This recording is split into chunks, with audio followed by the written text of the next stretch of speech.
and we're back. This is where we're going to talk about the Elder Scrolls Call to Arms, Chapter 3, Dawnguard. I know, it's not as good as Gavin, who's feeling a little bit under the weather, bless him, so if it's a bit raspy, send in your love. I am joined once again by Ryan and Sam, and this time in the captain's chair is Gavin, and ably assisted... Who sits to the side of the captain's chair? Gavin's Mr. Spock is Jonny. Do you guys want to just give a little intro and say who you are and what you do, starting with Gavin? Sure. So I'm Gavin Dady. I am Senior Project Manager at Modiphius. I'm also visionary for Elder Scrolls Call to Arms, along with Acton Cthulhu and a couple of other secret projects as well. Cool. Jonny? Yeah, I'm Jonny Latrobe Lewis. I'm the lead 3D designer at Modiphius Entertainment, and I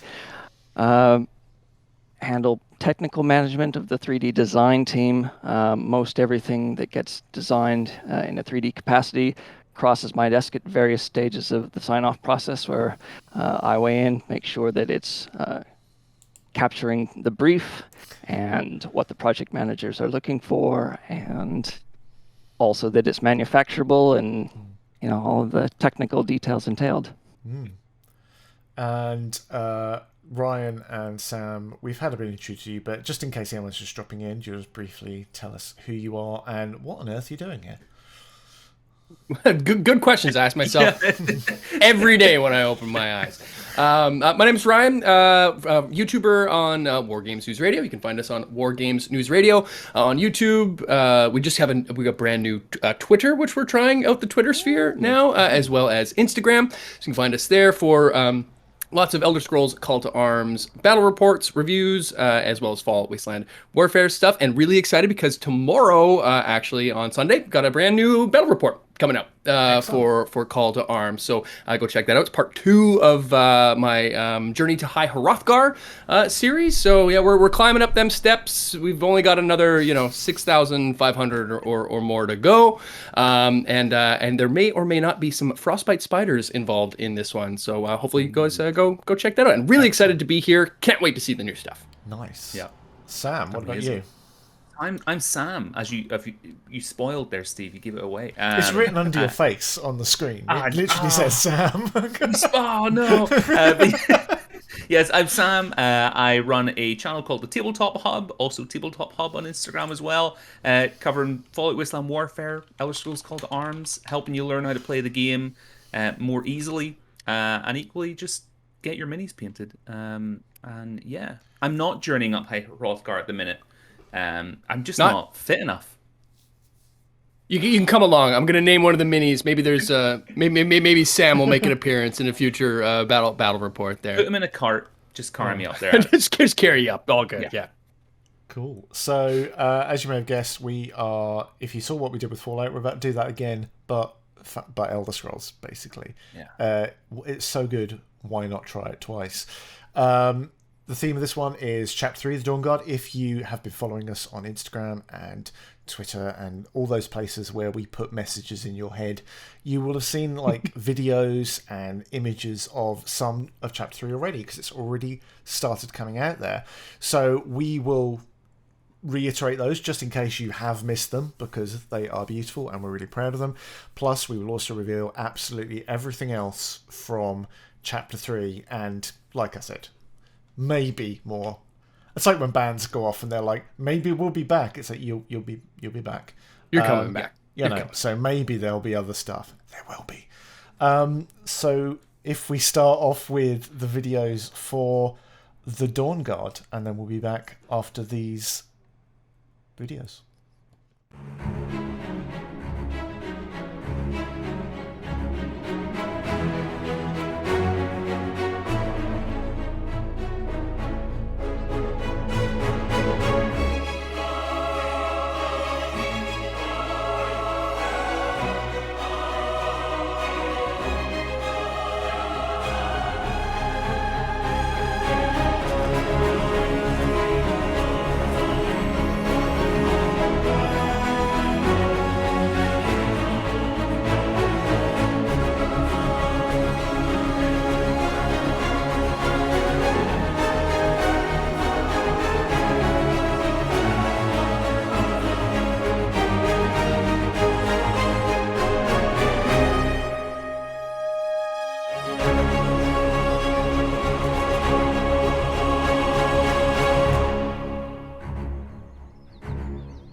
The Dawnguard sets. There's 3 of them. There's the core set. There is the Dawnguard Stalwarts, and then there is the Vampire Hunters. So, oh look, someone may have a sneak preview of the stuff. 3D. It's the real thing. So yeah, Gavin, is there anything you want to say overall about these? Obviously, we will be tolerant with your larynx. Yeah. So Dawnguard are a favourite faction of mine, mostly not because of especially what they do, but because of the way they look. The brigandine armor that they wear and those ornate shields, and just the whole armored warrior aesthetic they've got. Plus, of course, they've got doggos. They've got Bran and Skierlang, and they also have armored trolls as well. And the armored trolls are just amazing. And Jonny and the 3D team just did an amazing job on bringing them to life. The dogs, especially, I think, are just full of that doggo energy, which is brilliant. They, as a faction, they're really interesting because we're actually still waiting on the Chapter 3 card pack to come out of approvals with Bethesda. So nobody will have seen the rules for them yet, but they've actually got some really interesting rules. And they have, as you would expect, special rules for fighting vampires as well, and they have special rules about they do more damage against them and so on and so forth. But cool.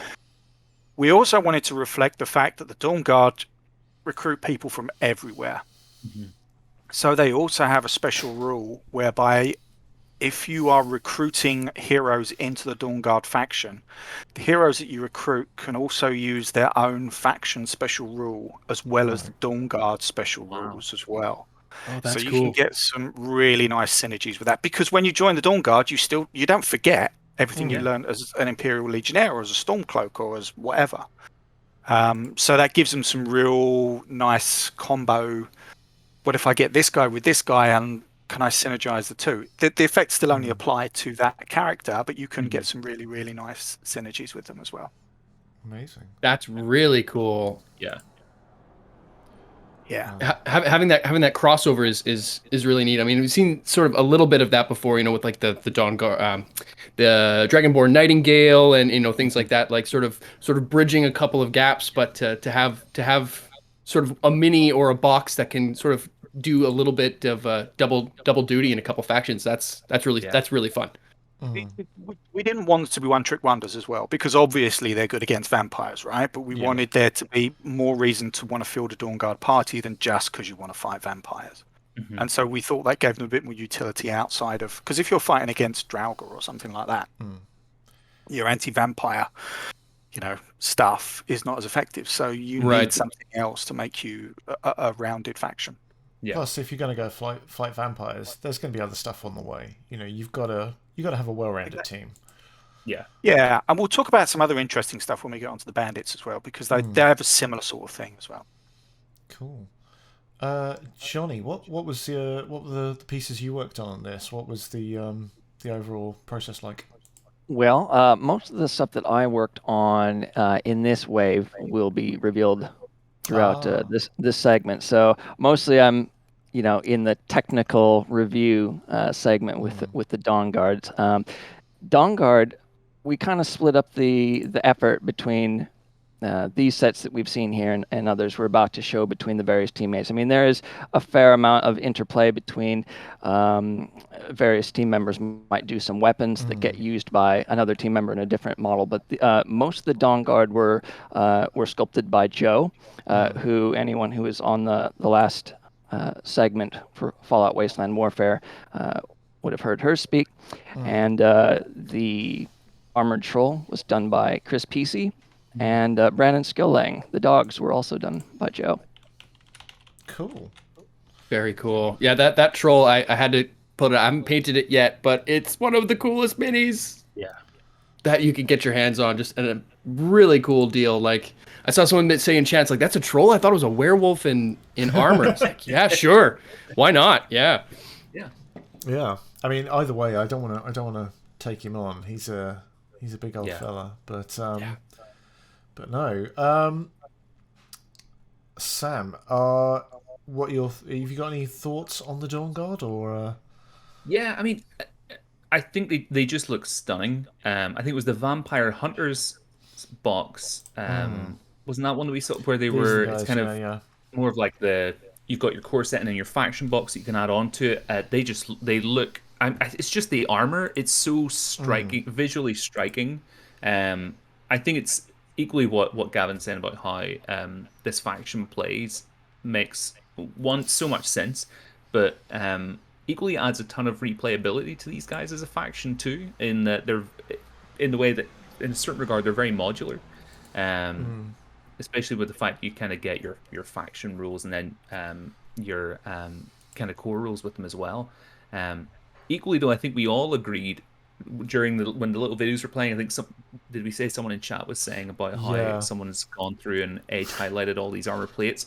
I'll be honest, and I'm totally fine admitting to this. I won't edge highlight all these. I would never have the patience. But they look stunning. Absolutely stunning. We'd be in trouble though if we send it to like the studio painters and they were like, "Get a level with you." It was quite hard, so I didn't do it. And we're like, okay, we maybe need to have a chat. But it's this is why you don't send them to me, basically. Yeah. Well, the thing is, the way that the guys have designed these and the way that the team down in Cornwall have molded these as well means that all of that detail, you could edge highlight it. You could spend your entire life going around edge highlighting, but I think equally you'll get just as good a result doing a dry brush on them or something like that. Absolutely. Yeah, there's other specific little things crisp too with these. I mean, as a long-term miniatures wargamer aficionado, crossbows have been something that's been a bit of a bugbear for me in assembling other minis over the years. Sometimes they become a multi-part component and they can be very small and fiddly and breakable, and if you've got that sort of the bow part over the handle. So we were making sure, boring things you don't think about, like optimizing the split line so that we can do every single crossbow. I shouldn't quote myself on that.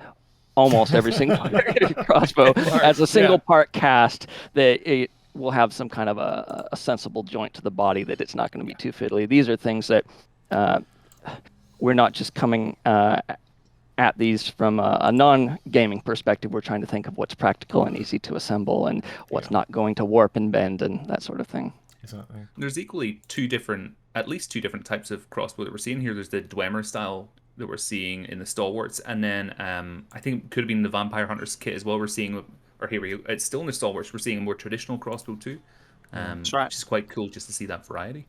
Yeah, and of course you get upgrade cards for all of these as well. When the card pack arrives, there will be Dwemer crossbows and there will be traditional Dawnguard crossbows as well. So you can see that path where you work your way up to the higher levels of equipment.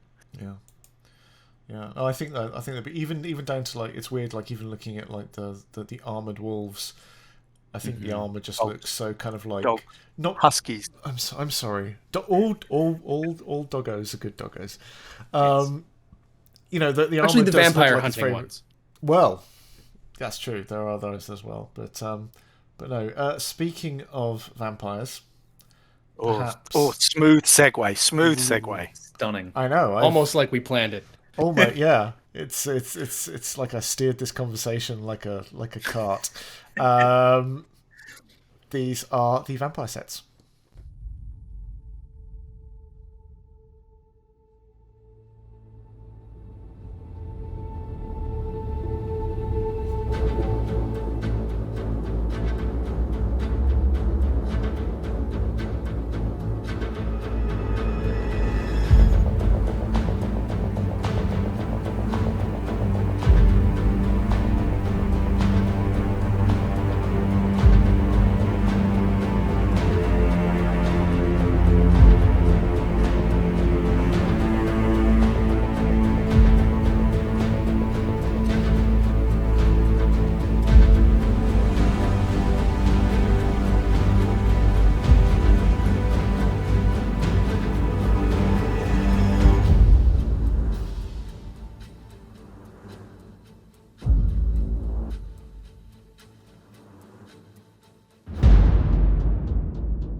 vampires. There was love for the vampires in chat, and I think there was some love from the vampires in Mr. Sam's eyes as well. But yeah, so we've got the vampire core set, the Volkihar Inner Circle, and then the vampire fledglings, which you won't have seen yet. Those were the new edition. Yeah, so as we did last time, Gavin, do you want to tell us anything about the vampires from your point of view? Yeah, so obviously if we're doing Dawnguard, we've got to do vampires, right? The Dawnguard have got to have something to stalk in the night. And I approach these in the same sort of way as I did with the Dawnguard, that you have a core set, you then have a character builder, and then you have a troop box, essentially, which is what we've got for both sets. And in the core set, the star of the show has to be Lord Harkon in both his I don't know what you'd call it, his formal outfit and his more relaxed attire. His down to party and his down for business. Yeah. And Jonny did an amazing job on both forms of Harkon. That we can see. Actually, Domingo did the standard Harkon version. So we teamed up on the vampires here. Yeah, I did the master form. Yeah, and, the master form's amazing. Yeah, very well done. So good. Thank you. Yeah, and then we have the vampire personalities, which includes the vampire Mistwalker, who is just creepy as hell. Who's just standing there demurely looking off to one side. And the Mistwalker's not actually part of the Volkihar faction, because there are other vampires other than Volkihar as well, but she can be included. There she is on the left-hand side there. Which creepy as hell. So great. Like, yeah, such a good touch. Yeah. And the gargoyles as well. Yeah, they're fantastic. Because who doesn't love a creepy statue that comes to life and attacks you, right? They're really sort of like weirdly lanky, aren't they? Yeah. Yeah. It's interesting, in the rules, there's like 3 different levels of gargoyle that you can get in the computer game, and these are actually the lower of the 3 levels, because the vampire faction already features quite a lot of powerful characters, because the vampires are quite tough. And we were struggling to find something that was a little bit more rank and file out of all of the miniatures in there. So they're a little bit more low level. And now we've got the fledglings, which is our kind of encounter on the road box. Yeah. Whenever you get ambushed in a little village and suddenly death hounds are leaping out from the hedgerows, and you've got the vampire fledglings that are attacking you. This is our new reveal with the bad boys. Yeah, I said earlier that all doggos are good doggos. I take it back. Yeah, these guys are very naughty. Yeah, but so cool. I don't know why I wasn't expecting to see death hounds, but of course they are. And this, like, the detail, like the teeth on them. Oh, that's nasty. That was a casting challenge. I bet. Yeah. What was the how did you get around that? What was the process then with those, Jonny? Well, okay, so this was Domingo's project. Like I said, I just out of this series did the gargoyles and Harkon Masterform. The rest of the vampires and the vampire hounds were all Domingo's projects, and everyone on our staff team at present are years and years of experience, and we just have quite a lot of fun coming up with new ways to tackle new challenges. I mean, I can't think of another example any of us have ever worked on that would be exactly like this vampire hound here. So it's just, figuring it out, looking at what your sort of pull direction is going to be in the mold, anticipating that in advance based on what the pose is going to be.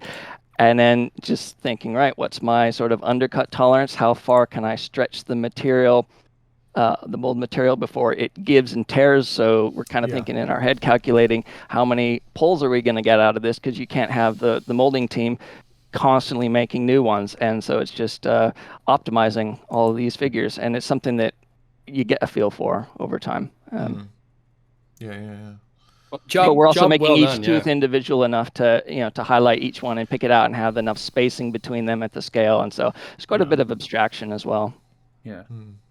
I think it's always amazing hearing, like, Jonny, we had Joe earlier on as well. It's like hearing the team talking about the process that goes into designing these, because like for likes of Ryan, myself, and probably most of the folks in the chat, we just kind of see this very beautiful finished product. It's like, oh, this looks really cool. I'm going to go play with this and paint it. Yeah. And it's like hearing the amount of thought and trial and error and the process it goes through just to see what we see on screen is crazy.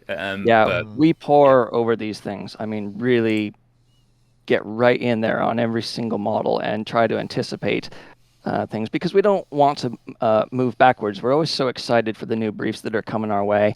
And so when we're done with something, there's a lot of processes downstream from manufacturing, painting, the art, everything before it gets to the customer. So we're doing this whole sort of mental exercise often a year in advance before it's even announced, and just trying to anticipate anything that could possibly go wrong there and figure out the most clever way that we can to have it just go smoothly. Yeah.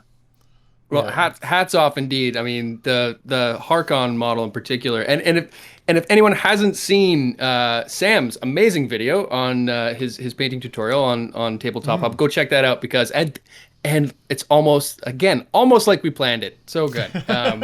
Well done all around, and it's a great video, and it's a great model. I've got mine primed, and it's sitting on the pile of shit. The pile of opportunity, to be painted soon. It's next up. But yeah, after the troll, which is also in the opportunity pile. But yeah, amazing work on that model, and yeah, those hounds. Whew, I'm gonna need a couple boxes of those, I think. Yeah. Damn good. I think we will now move on and show you some more stuff. This is something you might have seen if you've been paying attention to the videos we've been putting out. This is the section for adventurers.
So, fortune hunters, the adventurers, off to seek glory, no doubt. I love these guys. I just think this is like, visually, this is such a satisfying bunch of characters. It's just like, man, I want to see where these guys go and what they get up to. Yeah. They all look amazing, but all like they could just completely destroy you on their own. Yeah. Exactly. Yeah, so it's quite an eclectic box. We've got Salatrabatus and Amama there over on the left. I'm going to let you pronounce all the names, Gavin, because I have problems. So here we have Borgak Steelheart. I'm really keen to be representative when we look at the sets that we get, not only in terms of making sure that we've got plenty of male and female figures, but also Skyrim's got like 11 races or something, and I don't want every box just to be Nords and Imperials and so on and so forth. And the Orsimer are sorely underrepresented so far, so I wanted to get somebody in there from the Orsimer race, and we got Borgak in there because she's nails. Yeah. I'm just looking at her, in that amazing orcish armor. She looks fantastic. We're looking at one now which may look a little distressing if you don't know what's going on. It appears to be the Dragonborn Dawnguard with several severed heads. Yeah, so picking up on the modular nature that John's brought into some of the Fallout ranges, we've actually got modular Dragonborn. So he can be either Fist of the Volkihar or he can be Champion of the Dawnguard as well. And he's got a vampire head and he's got a non-vampire head. And that armor too. Is that the like the old Falmer armor? What's going on? It's wicked. Yeah. So this is actually kind of a high level. It's actually based on my Skyrim character. That's awesome. And he's got kind of the high level armor. He's got a dragon bone sword there. You can just see, and believe me, you don't want to be hit by a dragon bone sword. Green, black is nasty. He's got Oriel's shield, Oriel's bow. He's got sun hallowed or blood cursed arrows. He also has a circlet there, which in game is the Ethereum circlet, which lets you summon the little Dremor spidery dudes that run around as well. So he's kind of. We've seen some other versions of the Dragonborn. We've had the Dragonborn Steadfast and so on and so forth, and the Nightingale, and now we've got a real high level Dragonborn. This guy's been adventuring, hence the grey beard. The Dragonborn Bamf. That's why I've got grey beard. I've been adventuring. It's nothing else. Yeah, me too. There you go. And a kind of a fun progression for me. It's because I do spend quite a lot of my week sort of doing the technical checking on other people's work. I have less time to do actual sculpting myself, so I tend to cherry pick. I guess perks of being the team lead, and so I've done up till now anyway every single variant of the Dragonborns that we've done for this series. So just to get to see them in all sorts of different guises, different genders, different outfits, different scenic bases, it's been a fun series. Nice. And this was completely different to anything we've done. Everything is unique about this sculpt. Did you find that Gavin was a little bit excited about getting a character sculpted based on his Skyrim character? Oh yeah, absolutely. And he's not the only one. It's pretty funny how sort of, in the Modiphius crew, little Easter eggs of, people in the club end up in miniatures form in one subtle way or another. That's awesome. Yeah. Then we have Sulla, and Sulla and Amama go together. You meet them when they're actually having a fight, and these two can actually be posed together, so they are recreating the point when you meet them as well. Okay. Oh, I can see that now. That's brilliant.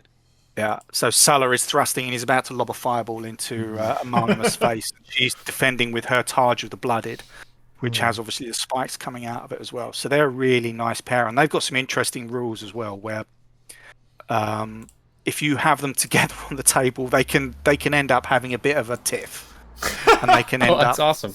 If things go badly, they can end up having a bit of a fight with one another as well. But they also get bonuses to both being on the same team as well. But there's kind of a downside to it. Ooh, amazing. That's fun. And to see Serena in there too, not to cut it, but like that, I was been waiting for that one for so long. I was like, when is that? Like, there's 2 vampire boxes. When is it? Oh, there it is. Yeah. We actually have rules, a couple of different profiles for Serena as well, so you can reflect the couple of different outcomes depending upon what you choose to do with your relationship with Serena as well. Oh, that's cool. Very cool. That's cool. And then crouching down at the front there, we have our first female Argonian, I think, which is Deja. Yeah.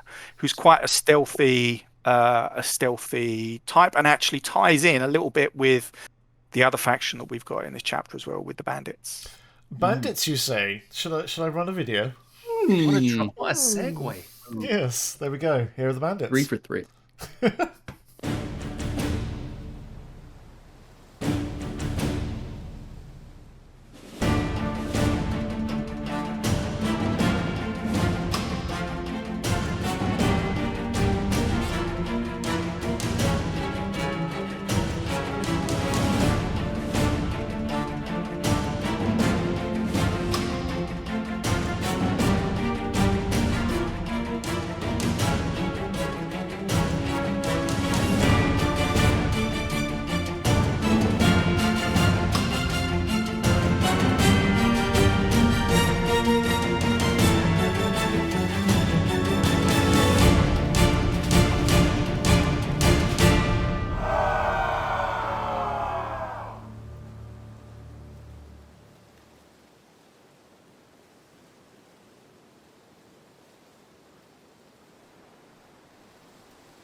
Right. So, Wow. Bandits.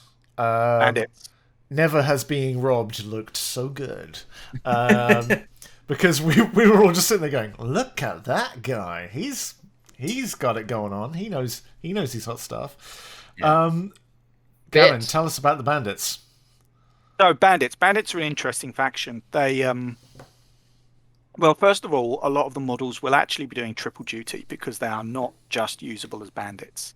They're actually usable as mercenaries as well. So if you're running an adventuring party, you can take some of these guys to bolster your adventurers with a few mercenaries. But they can also be used as thralls for the vampires as well. Oh, smart. So you just put a little red wash around their eye sockets, and suddenly you've got some vampire thralls, right? Yeah. So a lot of them do triple duty. The personalities here, a lot of these were in the game were what are called radiant characters.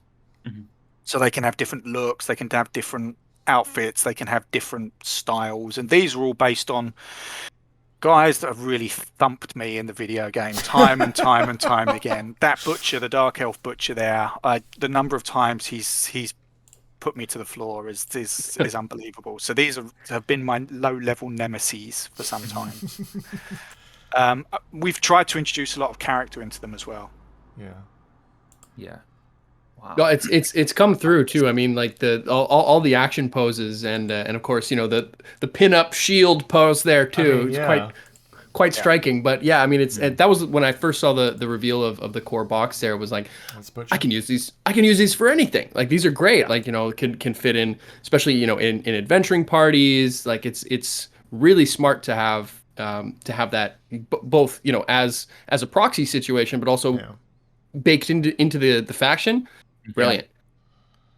And the bandit faction rules are really interesting. That they the faction rules individually is not massively groundbreaking. They get some additional bonuses to when they're ganging up on you. So bandits get strength in number, but what they do get is their individual leader abilities tend to be a little bit higher. So your champion of your bandit faction, whilst you might have, you know, Acer, Blackthorn, or you know, whoever in there, their leader ability as the champion is going to be better. So it really sets the tone for that particular bandit group by who they're being led by. So the butcher, a bandit faction led by the butcher, will have a different flavor to one that is being led by, you know, Rorlach or somebody else. Wow. Somebody in chat's just saying Halden looks amazing, and I have to agree. That's one of my favorite ones in that set. Just the kind of handout, so good. Yeah, the pose is really great. I'll give a shout out to Crispy for this set. All of the bandits, apart from the butcher, I sculpted him, but the rest of them were all Crispy, including the Khajiit. You know, all of the different variations there, and there is a lot of variation. Once a character sort of, you know, has a lot of their muscles and upper arm anatomy and stuff exposed, you can't really fake anymore that you know how the human body works. So this is something he really made sure that, you know, and muscle is going to look different in one pose compared to another, and also flex differently to give a sense of weight to the kind of weapon it's holding, and all of these things are taken account for. Also, fur is something that if you don't sculpt this stuff, you wouldn't think about what a challenge it can be to make good, consistently well-casting fur, but there's a ton of it in these. And effective leather and everything else. So it was a huge exercise on a number of fronts, and Crispy did it really amazingly and with really dynamic poses as well. The muscularity in these guys is unreal, and really is accented by the paint work that's been done on them too. They just look absolutely stunning. So our painters are guys called Castle Brush out in Poland, and they've been doing the Elder Scrolls stuff for us from the very beginning, and they do excellent work for us. Really interesting on the plastic sets that we first launched up here. Good product placement, I see. Well done. Yeah. But these will all be resin. Am I right in thinking? They're all resin. Yeah. But speaking really of wood well effects. Oh, I was trying to think of something, but you got in there. Look at that. wood effect. Well, let's see what happens. What we've got in store with the creatures. So here we go.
There we go.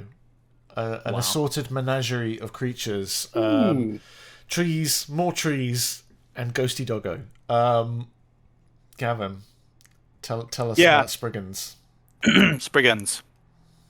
So Spriggans are interesting. They're nature spirits that live in the woodlands of Tamriel. You find them a lot of times in places like groves and so on and so forth. And they're weird because they're kind of this neutral faction, but they're also incredibly grumpy as well. So if you intrude on their territory, they will attack you. But they've got this. They're a little bit like the Flame Atronachs. They're quite stylized female figures that need to be both wooden and gnarly, but still quite elegant and beautiful in a way as well. And I think the guys have done a really amazing job at doing that. They've captured that athleticism and sort of balletic grace that you'd see in there, as well as them looking quite. I mean, I'm using the word gnarled again, but they really are that sort of gnarly bark effect on there. And yeah, there was a lot of time put into that, wasn't there, Johnny? Yeah, there was. So credit goes to Domingo for the set of Spriggans here. And he was also the individual who sculpted the Flame Atronach. So that's kind of why he seemed like the obvious choice to me when doing assignments, that I knew he'd be able to give these ones justice. And it's a real challenge, this set. he went through and just really poured over the details. And each one, the wood grain is fully unique and individual between each of the 4 figures, by which I include the matriarch. And yeah, I mean, the results speak for themselves here, painted up. Yeah. They were also, we have to give also credit to collaboration with our manufacturing team in Cornwall, because you look at these and you can tell that particularly the shoulders and the heads, the antlers, etc., they provided some casting challenges for sure. So there was quite a bit of optimization that went along with making these work as a product as well. Definitely. I think it's also worth talking about the bases as well, because oftentimes wilderness bases can be a little bit, okay, so it's grass and mud and rocks and so on and so forth. But we've got, especially with the matriarch here, we've got some really nice details, even down to sort of individually sculpted fallen leaves there as well. Yeah. So really, really amazing. And the pose on the matriarch as well. We'd spent a lot of time getting the pose right and making sure she was in the right position where she looked like she was, leaping into combat, but still being sort of graceful and athletic. Some of those, are these 50mm bases, Gavin? I think the matriarch is on a 50mm, and I think the Spriggans are on 40mm. I think. Looks about right. So it's kind of hard to tell, but looks about right. But like that, the base on the matriarch, oh my goodness! And like just looking here now, the palm of the hand reaching out, like the little knots and all the like. That's bees, man. She's a big handful of bees is coming right at you. Not the bees. Not the bees. Oh yeah, that's unreal. Also, familiar. Yeah. The familiar, yeah. wolf. Yes, the wolf familiar. So the familiar is our promo miniature for this wave. So we'll be including them in with our bundles, which we will be announcing in the near future. And obviously, for those, in case you hadn't noticed, it is clear resin. Yes, it is clear resin. Yes. just in case you were like, well, that picture looks like they've done a very good job of making it look blue. No, it's all clear resin. Yeah, translucent blue resin. We've been experimenting with different coloured resins in the past. Some of you might have heard of travails we had trying to make the flame atronax out of orange resin. Yeah. So did you put any paint on them, they went green. So we've kind of had to be a little bit selective about it, but you'll see some more coloured resin where John is leaning more into modularity with the Fallout stuff. We've got some sets that have got different bits of coloured resin in Chapter 4, more on which at a different time. Do we know if this will be available outside the bundle, or is it going to be just the bundle? It will be show and convention, and in due course will be available elsewhere, but for a limited period of time, it will be part of the bundles. I thought that was the case. But we are going to be doing something new with our bundles in the future, which is still in the early days at the moment. We are looking at an alternative way for you to be able to collect Elder Scrolls Call to Arms through a kind of reinvention of the bundle process as well. Yeah. Interesting. And that's all I can really say about that right now. I am nothing but curious at the moment, right? Like I've got my news reporter hat on my day job. I'm like, so let's dig in more into that. Yeah, exactly. And Gavin is like, no comment. That's it. That's all you get to hear. Well, it's better that than we just make some stuff up and then go, I didn't really like it. It's very early days yet. Yeah. Okay. We did promise something a little bit more. Before we do that, there's just a couple of other things to talk about with Chapter 3, which is the card pack. Oh, sure. Sorry. Is obvious. We haven't released the card pack just yet. It is with the fine folks at Bethesda who are reviewing it at the moment, and as soon as it passes muster with them, it's going to be in a different format to the previous card pack. So we're going towards the format that you've seen in Commonwealth, Fallout Wasteland Warfare. So there's going to be a book and cards all in one, and that book will contain all of the rules that you need for things like blood magic for the vampires and stuff like that as well. And we'll probably follow that model moving forwards as well, because it seems to be working out quite well for Fallout. Yeah. Are they going to be the punch-out ones as well? Yeah. Oh, cool. Nice. I'm actually a big fan of those. So cool to hear. Yeah, it solves a lot of problems for us in terms of production and is a lot faster than the traditional way. And also, making a card pack for Elder Scrolls Call to Arms seems to be the kiss of death for any factory, because we've managed to use a different supplier for every single one of the print products that we've brought out so far.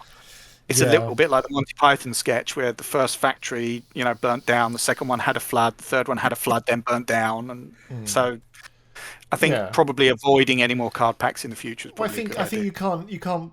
It's not like Spinal Tap drummers or something. There was other things going on in the world at the time which caused slight problems as well. But the other thing, and I've just noticed in chat as well, the other thing that we are still working on the rulebook update. It is on the very cusp of going into layout at the moment. There's like 2 things that we need to finish before it goes into layout, and then there's some new photographs that need to be taken for a new section in the book. That it will then, once we've got it laid out, we'll release it to everybody in PDF format to get lots of feedback before we start making it as a hard copy, because the best way to find an error in a document is to release it to the public. Yeah, 100%. Every time. Yeah. I think because we've got some stuff we still want to show, and we're going a little long, but we definitely should show it. So, are we happy to do to show something rather awesome? I'm very happy. I'm very happy. So, Jonny messaged me on Friday and was like, I've got like just a mini rotate video that I think we could show. And I was like, all right, what you got? What have you done for me? So, I'll just give you guys what I saw when I opened the file. There we go. I have no idea what to expect. Oh my goodness. He's a big boy. That is Oh, now we're talking. So, yeah, here we have the giant. wow. I can tell it's good because there's caps in chat. It's like, but no, this guy, as you can see there's the scale comparison. He's quite large, and as my girlfriend said when she walked through while I was editing these, she's like, he's quite nipply, isn't he? And indeed he is. He's a very naked man. But that's obvious what we're looking at, but what are we looking at really, Gavin? What is going on here? No, it's a giant. Yeah, it's a giant. Cool, yeah. I thought so. And is that a troll skull on his loincloth? Yeah. Yeah. Oh wow. Oh, it is. Yeah. That's gnarly. All of the plaudits for this go to Jonny, because this has been Jonny's magnum opus. Wow. Thanks. This is one of my all-time favorites so far. He is incredible. And hot off the press. Only finished him a few weeks ago. So this is, we should say, is still still slightly subject to approval. So there may be slight changes, but this is there you go, and there you go, just in case, ready to be boffed on the head. I think he's fantastic. Do we know how big that base is? That's a 50 mil base. 50 mil base? Yeah. Yeah. Yeah, and he, like the centaurs that we were talking about earlier on as well, he's kind of partly inspired by the models in game, but he's also partly inspired by some of the concept art of the giants as well, because the concept art for the giants is just beautiful. The detail that they have on them, all the little trinkets and bits and pieces braided into their hair and on their outfits and stuff. So yeah, Jonny, when there's going to be so many things to discover. Go ahead. I say when you said you as like the man in charge, you like ring fence stuff occasionally. But you're like, I think I'll do the giant maybe. I think that seems fair. Absolutely. I was like, yep. That was the first assignment in the whole wave. I just knew even if I didn't have time to do anything else, and kind of didn't. Yeah, everything went into this one. It's exactly. It's incredible. Unreal. It's fantastic. Yeah. I just love the way that the detail in it is so scaled up as well, like the fingernails, the wrinkles in his hand. You know, I love. Once this gets painted, yeah. I love his crinkly eyes as well. You know, where he's outdoors all the time and he's just staring into the sun, and he's got those crow's feet around his eyes. I think it's amazing. Johnny's done and you can see he's got the little knobbly horns on his head as well. And like the tattooed scarring, wow, like the little tiny like mammoth tusks in his beard. That's so cool. Yep. But yeah, so there we go. That's all we have to show you. Oh no, wait, actually, Is that not something? does anyone know how to translate dragon speech? Anyone in chat? I was going to say I will eat my own hat. I don't have a hat, and I wouldn't do it. But if anyone could translate that, I will be impressed. And that's it. And the internet goes wild. Oh, you can't just leave us hanging like that. I can't. Well, you know. Well, I mean, you technically can. Gavin, I think you may know what this says. What does it say? There's Rise of the Dragon Priests. It does. Oh, man. Boom. There we go. What? There he is, doing a rise. Wow. So we've seen a Dragon Priest miniature already, but this is a little sneak peek for Chapter 4, which will be Rise of the Dragon Priests, starting 2023. Yeah. And it will focus on, well, Dragon Priests and their followers. And they're rising, yes. And the Dragon Priests and their rising. Yes, rising in the morning. It is worth pointing out quite how floaty that mini is. I just love kind of. It's one of the things where people show me this, and I was like, "Yeah, but is it actually touching the base? I'm not convinced. I want someone to do a magnet version where it actually floats." Ooh. Now we're talking. Yeah. He's also unmasked as well. You'll notice he's not wearing. I did notice that, in fact. Yeah, and the two hands there with the spell effects. We are going to try, as I mentioned earlier, we're working with more different coloured resin options and translucent resin options. Okay. We're going to be trying to make those spell effects coloured as well, so you can have fire and ice in the hands. Wow, very cool. That's big. But yeah. Now I don't know. I'm my lore might be a little bit off, but I'm pretty sure there's only one Dragon Priest that doesn't wear a mask, who resides on a DLC related island of some kind. So that has my brain just fully melting at the moment. Yeah. Funny you should mention that, because he is not the only Dragon Priest. Oh. In Chapter 4. Mm-hmm. And I shall say no more. We shall say no more. But there we go. So that is, and with that, I cruelly cut away to 5 bearded men in close up. We are running a little late, so there won't be any much more to go. But thank you very much. We hope you all had as much fun looking at. Oh, this sounds so cliche. As much fun looking at these minis as we had making them. But no, it is really awesome to just see people getting excited in the chat and really kind of going for it, because it's one of the best parts of working in this kind of field, is just to see people go, "Oh my god, that's so cool!" And you're like, "Yeah, it is. I forgot how cool it was because we've been working on it for years," and you kind of get used to it. But no, it's so cool. Ryan and Sam won't be joining us again. Please do say thank you to them in chat. It's been lovely having them here and getting their reactions, and just we at Modiphius, we love what you guys do. So thank you very much for being part of the community. It's better for having you guys in it, and we hope to see you again soon. Yeah, thanks for having us. Yeah, thanks so much. This is so great, and just my wallet weeps, and thank you so much. Yeah, sorry about that. But yeah, that's it. Oh well, there we go.